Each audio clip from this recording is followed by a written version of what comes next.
गांव के सुदूर कोने में मिट्टी से बना एक छोटा सा घर था।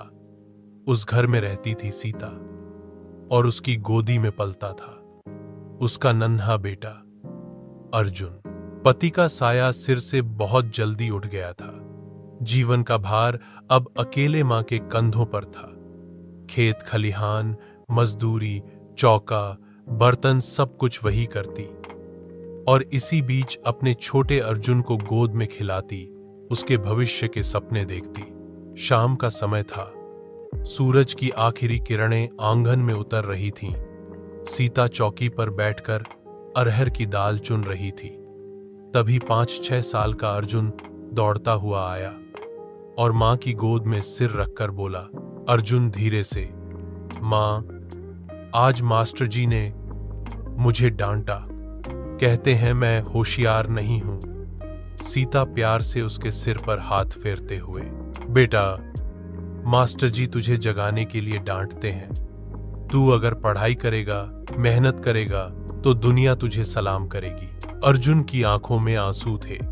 उसने मां का हाथ पकड़कर कहा, अर्जुन, पर मां, मुझे तो लगता है मैं सब में सबसे पीछे हूं। सीता मुस्कुराई। उसने अपनी हथेली में बेटे का छोटा सा चेहरा लिया और बोली, सीता, अरे पगले, हर पौधे की बढ़ने की अपनी गति होती है। तुलसी रोज खुशबू देती है, लेकिन आम का पेड़ सालों बाद फल देता है। तू भी आम के पेड़ जैसा है, देर से सही लेकिन मीठा फल देगा। अर्जुन मां की गोद में छुप गया। मां की बातें उसे सहारा दे रही थी। रात का समय हुआ। दोनों ने मिट्टी के चूल्हे पर बनी साधारण रोटी और नमक से खाना खाया। अर्जुन ने मां से पूछा, अर्जुन, मां तू इतना काम करती है, कभी थकती नहीं? सीता आंखें नम करके, थकती हूं बेटा, लेकिन जब तुझे देखती हूं तो मेरी सारी थकान मिट जाती है।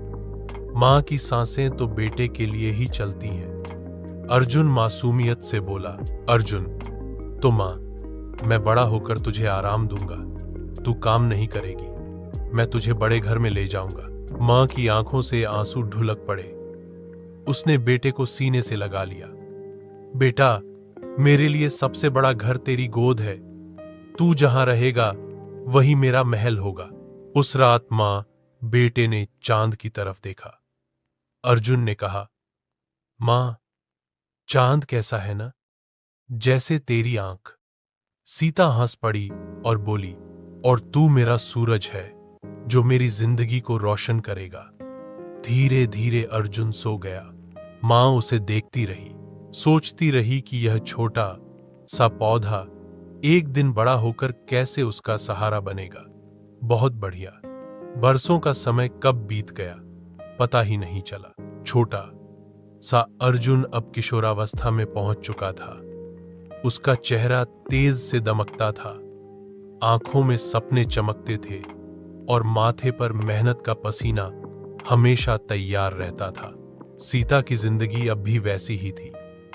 दिन भर खेतों में मजदूरी, रात में घर का काम और फिर बेटे के लिए पढ़ाई का इंतजाम। उसने अपनी चूड़ियां तक बेच दी ताकि अर्जुन के लिए किताबें खरीद सके। स्कूल का दृश्य। एक दिन अर्जुन स्कूल से लौटा। उसके हाथ में किताबें थीं और चेहरे पर हल्की थकान। मां ने पानी दिया और पूछा, सीता, आज इतना थका हुआ क्यों है बेटा? अर्जुन, मां, आज परीक्षा का रिजल्ट आया, मैं क्लास में दूसरा आया हूं। मां की आंखों में चमक आ गई। वह बोली, सीता, अरे वाह, मेरा बेटा तो गांव का तारा बनेगा। लेकिन अर्जुन उदास था। उसने कहा, अर्जुन, मां, मुझे पहला आना था, मैं हार गया। सीता ने मुस्कुराते हुए उसके माथे पर हाथ रखा और बोली, सीता, हार तब होती है जब इंसान कोशिश छोड़ दे। बेटा, याद रख, नंबर से बड़ा है मेहनत। अगर तू ईमानदारी से मेहनत करेगा तो तुझे कोई रोक नहीं पाएगा। मां बेटे का वार्तालाप। उस रात जब दोनों आंगन में बैठे थे, अर्जुन ने मां से कहा, अर्जुन, मां सबके पिताजी होते हैं। मेरे दोस्त कहते हैं कि तू बाप भी है और मां भी। क्या तुझे अकेले बोझ उठाकर डर नहीं लगता? सीता गंभीर होकर, डर? हाँ बेटा, डर तो लगता है, लेकिन जब तू मेरे साथ होता है तो मेरा डर गायब हो जाता है। तू ही मेरा साहस है। अर्जुन दृढ़ स्वर में, मां, मैं वादा करता हूं कि एक दिन तुझे इस गरीबी से बाहर निकालूंगा। तू खेतों में मजदूरी नहीं करेगी, मैं तुझे शहर ले जाऊंगा, वहां बड़ा घर खरीदूंगा। सीता आंखों में आंसू लिए, बेटा, मैं तो तुझसे यही चाहती हूं कि तू अच्छा इंसान बने। बड़ा घर, बड़ी गाड़ी, यह सब बाद में है। पहले इंसानियत सीख, मेहनत सीख, यही तेरी सबसे बड़ी दौलत होगी। समय की चाल धीरे धीरे अर्जुन की पढ़ाई आगे बढ़ती गई। वह गांव का सबसे होशियार लड़का कहलाने लगा। गांव वाले सीता की तारीफ करते, देखो, विधवा औरत ने बेटे को कैसे काबिल बनाया है। सीता गर्व से भर जाती, लेकिन उसके दिल में एक डर भी था।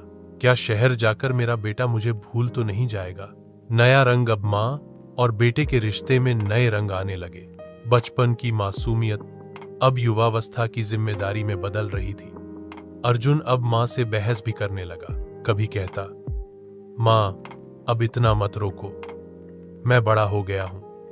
तो कभी मां कहती, अरे, मेरे लिए तू आज भी वही छोटा बच्चा है जो मेरी गोद में सोया करता था। इन नोक-झोंक में भी प्यार छुपा था। मां को लगता कि बेटा धीरे धीरे उससे दूर हो रहा है, लेकिन अर्जुन हर रात मां के पैरों में तेल लगाकर कहता, मां, तू ही मेरी दुनिया है, मैं तुझे कभी नहीं छोड़ूंगा। उस रात सीता ने आकाश की ओर देखा और भगवान से प्रार्थना की, हे प्रभु, मेरे बेटे की जिंदगी में चाहे कितनी भी मुश्किलें आएं, लेकिन उसे हमेशा सच्चाई और मेहनत की राह पर रखना। अर्जुन पढ़ाई में और मेहनत करता रहा। अब उसकी नजरें गांव से आगे शहर और नए सपनों पर टिक चुकी थीं। समय अपनी चाल चल चुका था। अब अर्जुन 20 साल का हो चुका था। उसकी पढ़ाई गांव के छोटे स्कूल से पूरी हो चुकी थी। गांव में आगे की पढ़ाई की सुविधा नहीं थी, इसीलिए उसे शहर जाना पड़ा। सीता के लिए यह क्षण जितना गर्व का था, उतना ही दर्द का भी। गर्व इसलिए कि उसका बेटा अब आगे बढ़ रहा था, सपनों की ओर निकल रहा था। दर्द इसलिए कि अब वही बेटा जो हर रात उसकी गोद में सिर रखकर सोता था, अब उससे दूर रहने वाला था। प्रस्थान का दिन, सुबह सुबह सीता ने चूल्हे पर उसके लिए पूरी और आलू की सब्जी बनाई। खाना खाते खाते अर्जुन की आंखें भर आईं। अर्जुन धीरे से, मां, तुम्हें छोड़कर कैसे रहूंगा? सीता आंसू पोंछते हुए, बेटा, यही तो जिंदगी है। चिड़िया भी अपने बच्चों को उड़ना सिखाती है। तू जाएगा, पढ़ेगा, बड़ा आदमी बनेगा, मेरी दुआएं तेरे साथ हैं। सीता ने अर्जुन की झोली में कपड़ों के साथ भगवान की छोटी सी मूर्ति और अपने हाथ से बुना हुआ ताबीज रख दिया। यह तेरी रक्षा करेगा बेटा। शहर की पहली झलक अर्जुन जब शहर पहुंचा तो उसकी आंखें चौंधिया गईं। ऊंची ऊंची इमारतें, भीड़ भरी सड़कें, शोरगुल, यह सब गांव की शांति से बिल्कुल अलग था। वह एक छोटे से कमरे में किराए पर रहने लगा और कॉलेज में दाखिला लिया। शहर की जिंदगी आसान नहीं थी। पढ़ाई के साथ साथ अर्जुन को छोटे मोटे काम करने पड़ते ताकि खर्च चल सके। कभी रेस्तरां में बर्तन धोता, कभी किताबें बेचता, लेकिन उसके चेहरे पर हमेशा मां की सीख गूंजती रहती, मेहनत कभी बेकार नहीं जाती बेटा। मां बेटे का वार्तालाप उस दौर में फोन और मोबाइल आम नहीं थे। अर्जुन हर हफ्ते मां को चिट्ठी लिखता। अर्जुन की चिट्ठी, मां, शहर बहुत बड़ा है, कभी कभी डर लगता है, लेकिन तुम्हारी बातें याद आती हैं तो हिम्मत मिलती है। तुम खाना ठीक से खाती हो ना? मैं कसम खाता हूं मां, एक दिन तुम्हें यहां बुलाऊंगा और बड़े घर में रखूंगा। सीता पत्र पढ़कर रो पड़ती। वह जवाब लिखती, मां की चिट्ठी, बेटा, मुझे खाने की चिंता मत कर, तू अपनी पढ़ाई पर ध्यान दे। मैं ठीक हूं। याद रख, जब भी तुझे थकान लगे समझ लेना माँ तेरे सिर पर हाथ रखकर आशीर्वाद दे रही है। रिश्ते में नया रंग धीरे धीरे माँ और बेटे का रिश्ता दूरी के बावजूद और गहरा होने लगा। गांव और शहर की दूरी चिट्ठियों और यादों से पाटी जाती। सीता अपने आंगन में रोज आसमान की तरफ देखती और सोचती, क्या अर्जुन ने खाना खाया होगा, क्या उसने आज अच्छा दिन बिताया होगा।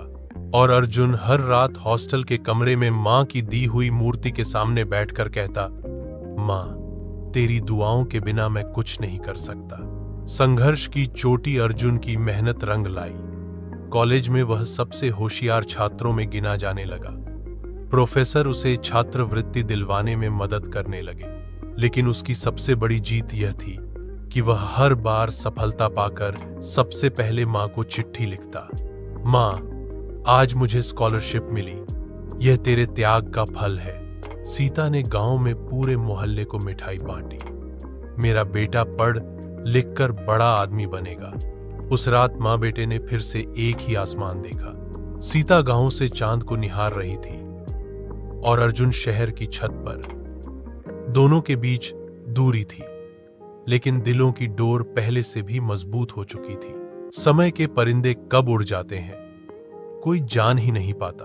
कल तक मां की गोद में खेलने वाला अर्जुन अब शहर के कॉलेज से स्नातक होकर नौकरी की तलाश में निकल चुका था। पहला इंटरव्यू।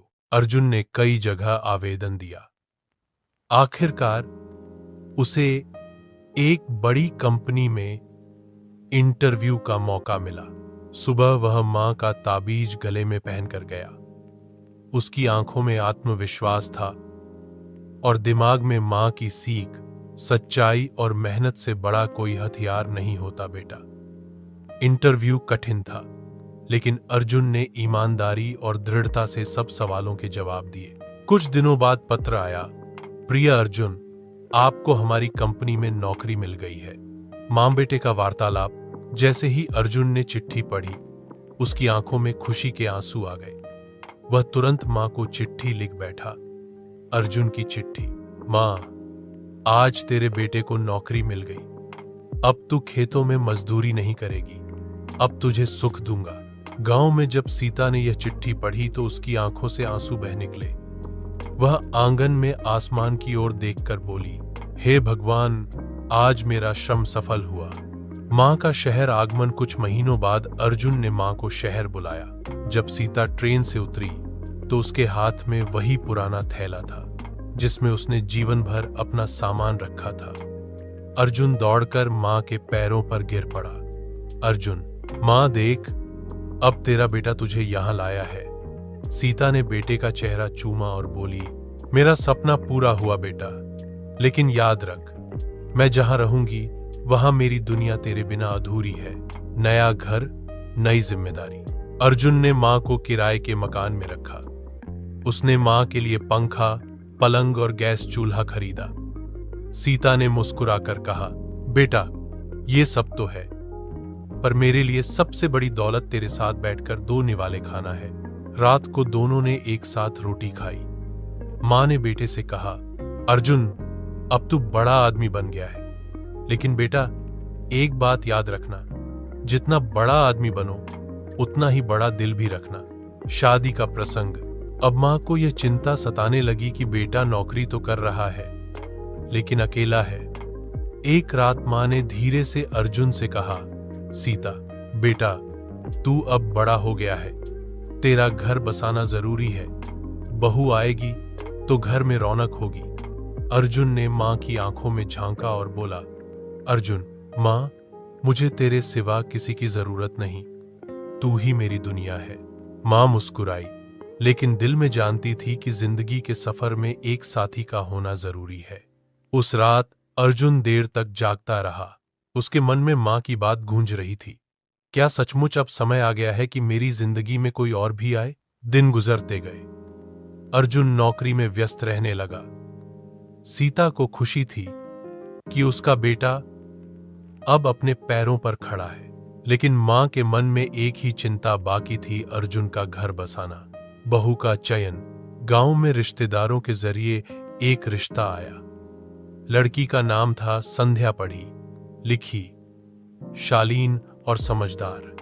सीता ने अर्जुन से कहा, सीता बेटा, संध्या मुझे बहुत अच्छी लगी। वह पढ़ी लिखी है और तेरे साथ कदम से कदम मिलाकर चलेगी। अर्जुन ने मां की आंखों में देखा। अगर मां ने पसंद किया है तो मुझे और क्या चाहिए। शादी की तैयारी हुई। गांव और शहर दोनों से लोग बुलाए गए। छोटे से घर में शहनाई गूंजने लगी। बहू का घर में पहला कदम। संध्या ने जब पहली बार गृह प्रवेश किया तो सीता ने दरवाजे पर आशीर्वाद देकर कहा, बेटी, इस घर को तू अपने मायके जैसा समझना। मैं तुझे बेटी की तरह मानूंगी।